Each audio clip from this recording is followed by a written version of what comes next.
Nous allons voir dans cette vidéo les fonctionnalités de base de iCAD-Plan en termes d'édition, de modification de plan.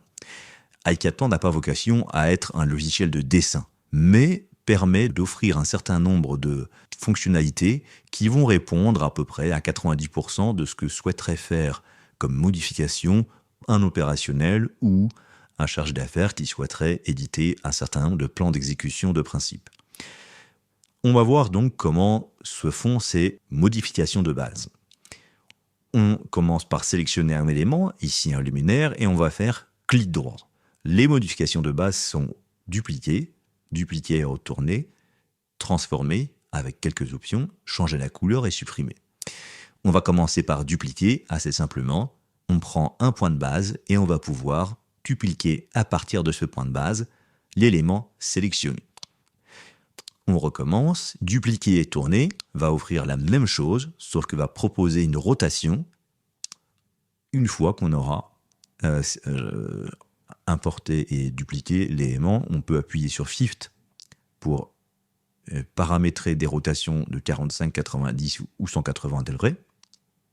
Nous continuons, transform va offrir différentes possibilités. Un translate, c'est-à-dire un déplacement, toujours avec un point de base, on peut déplacer l'élément sélectionné. On sauvegarde. On continue, transform, rotate. De la même façon, soit on définit un point qui va être une nouvelle horizontale. Si on souhaite que ce point-là devienne la nouvelle horizontale, on voit qu'on va tourner l'élément. Si on veut, par exemple, faire une rotation de 90 degrés, on peut appuyer sur Shift et on voit les différents angles déjà préconstruits qui permettent d'assurer cette rotation à 90 degrés.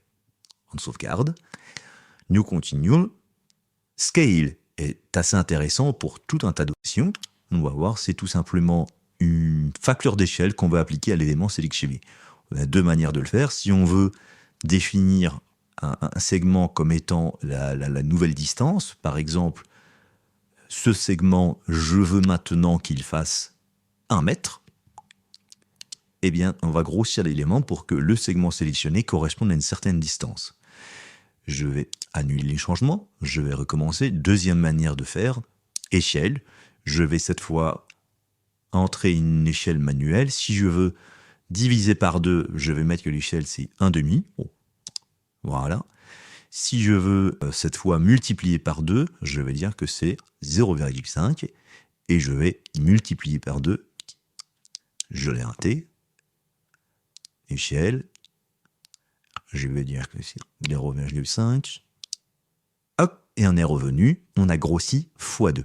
Donc on a ces deux manières de fonctionner sur l'échelle. On verra que dans tout un tas de symboles et autres éléments, ça peut avoir un sens d'utiliser cette échelle directement sur certains lignes, notamment par exemple dans les légions. Nous continuons donc sur les modifications possibles. J'ai sélectionné un élément, je fais clic droit et il me reste Change Color. On change tout simplement la couleur de l'élément sélectionné. Et le dernier, Delete. On peut supprimer un élément d'un plan.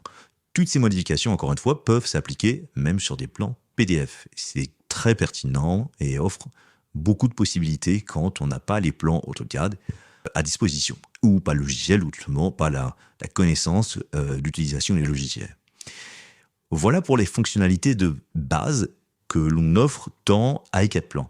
Là où la puissance de ces modifications de base peut s'avérer assez intéressante, au-delà même de ces modifications simples, c'est que l'on peut coupler les algorithmes avec ces modifications. Je donne un exemple. Je veux par exemple que tous les éléments jaunes du plan, tous les luminaires, passent rouge. J'ai par exemple là tous mes luminaires, je sais qu'ils sont jaunes, donc je vais sélectionner tout mon plan. Je vais aller chercher la couleur jaune, donc c'est ceux-là, je vais les sélectionner. Et là, je peux toujours faire clic droit et changer la couleur. On va les passer en vert, par exemple. Donc là, c'est une première manière. Donc on coupe tout ce qui est accessoires et raccourcis de sélection. Là, c'était sur la couleur, par exemple. Là, si je veux passer toutes mes prises RJ45, par exemple, je peux avoir une première méthode comme ça. Est-ce que, voilà, ça, c'est toutes mes RJ45. Donc, il y a deux couleurs ici. Donc, je peux enlever toutes mes couleurs, sauf les deux vertes, par exemple. Donc là, j'ai bien sélectionné Mergy et le texte associé. Je peux faire la même méthodologie, clic droit, Change Color, et on va tout passer en marron, par exemple. Voilà. Donc, on a ce premier outil-là, mais ce n'est pas encore les algorithmes. Cette fois, je vais étudier les algorithmes. Je vais, par exemple, lancer une recherche. Donc, j'utilise mon algorithme de recherche. Je vais chercher cela. Et pour rappel, l'algorithme, une fois qu'on a trouvé des éléments en quantité, on peut les sélectionner. Comment on fait? On a deux méthodes. Soit je vais dans quantité, je clique sur un compteur et je vais faire Add All Items to Selection. Et cette fois, je vais refaire un clic droit pour cette fois sélectionner toutes les entités liées à mes compteurs sélectionnés. Voilà, là j'ai sélectionné tous mes luminaires. Deuxième méthode, je peux aller directement dans l'arbre des quantités, je fais clic droit et ça sélectionne automatiquement tous mes compteurs. Add all linked entities, donc tous les éléments associés au compteur, je les ajoute à ma sélection. Voilà. Et de nouveau, je fais clic droit et je peux encore changer la couleur. On va les mettre cette fois en gris. Voilà, ça c'est alors j'aurais pu, là j'ai changé la couleur, mais j'aurais pu les supprimer, j'aurais pu les déplacer, les dupliquer. Le fait est, c'est que toute modification part à partir d'une sélection, et une fois qu'on a sélectionné, soit à la souris, soit grâce aux algorithmes, eh bien je peux appliquer toutes ces modifications vues préalablement. Ça fonctionne pour les compteurs unitaires, mais on pourrait faire parfaitement la même chose avec les goulottes. Alors, deux manières de voir avec les goulottes. Là, il se trouve qu'elles ont la même couleur, donc je vais sélectionner un polygone, le violet, qui est droit surface. Je vais les chercher. Une fois que je les ai trouvés, je peux sélectionner toutes les entités liées.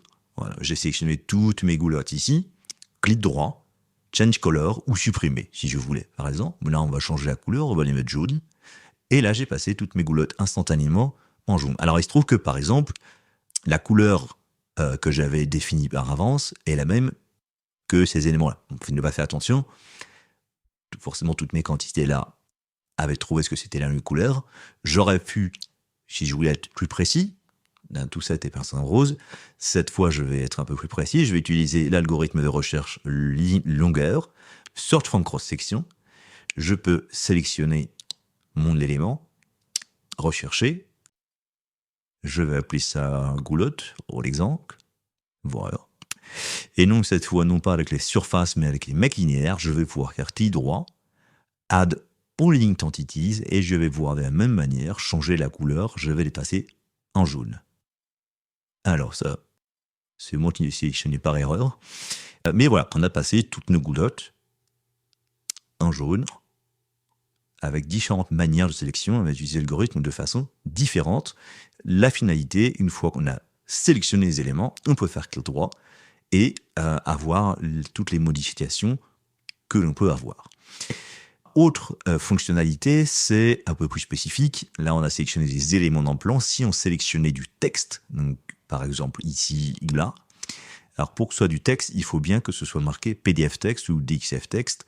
Il peut arriver notamment, surtout d'ailleurs dans les PDF, que du texte soit tout simplement une somme de dessins. Ça peut arriver dans certains PDF, dans la génération du PDF, du texte est à un moment passé tout simplement en dessin de lettres, et du coup ce n'est plus en soi du texte, c'est une forme qui ressemble à un texte. En l'occurrence dans ce plan, on est sur du texte, on peut cliquer sur le plan, clic droit, et on peut éditer ce texte-là, c'est-à-dire qu'on peut le modifier. Là, si je veux bus de éclairage, je vais écrire éclairage bleu, par exemple.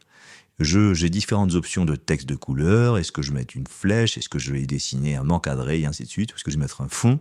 Donc on a quelques fonctionnalités ici, notamment la typo. Par défaut, on garde la typo d'origine. Est-ce qu'on met du gras en italique, orienté? Donc on a tout un tas de possibilités sur le texte. On confirme et vous voyez que j'ai modifié le texte.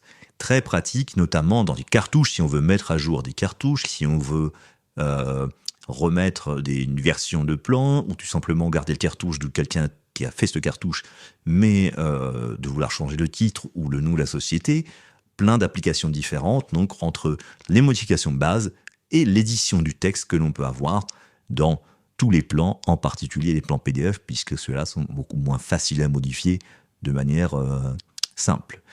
Voilà pour les modifications de base. Nous allons passer par la suite à tout ce qui est rep et à toutes les possibilités que peuvent amener cette notion de rep, c'est-à-dire les représentations graphiques des quantités.